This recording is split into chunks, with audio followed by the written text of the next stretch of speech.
আমার প্রশ্ন হলো, মুসলমানরা প্রার্থনা করেন দৈনিক 5 বার, অজুও করেন সকলে 5 বার।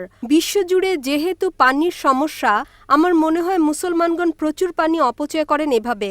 যদি আমি আপনাকে বলি বোন, প্রতিদিন গোসল করেন? জি স্যার। প্রতিদিন গোসল করেন? জি। অজু করার জন্য অজু আপনি 1 ঘট পানি দিয়েও করতে পারেন, 1 ঘট। ঠিক আছে। গোসলে আপনার কয় লিটার পানি লাগে বোন? কখনো মাপিনি। একটা আনুমানিক 1 বালতি তো লাগেই। জি। এই 1 বালতি পানি মানে 20-25 লিটার। তো আমি আপনাকে বলবো যে এতে অনেক পানির অপচয় হয়। তাই আপনি বোন দৈনিক গোসল না করে শুধু মাসে 1 বার গোসল করবেন, মানবেন এটা? না। আপনি বলবেন ভাই আমাকে পরিষ্কার পরিচ্ছন্ন থাকতে হবে। আপনি যেমন প্রতিদিন পরিষ্কার থাকতে চান, তেমনিভাবে আমরা মুসলিমরাও নামাজ পড়ার আগে আমরা চাই যে পবিত্র হয়ে উপস্থিত হই। তার সাথে আমরা গোসলও করি। আল্লাহ সুবহানাহু ওয়া তাআলার হুকুম সূরা মাইদা সূরা নম্বর 5 আয়াত নম্বর 6 যে তুমি নামাজ পড়ার আগে অ্যাবলিউশন করো, অজু করো।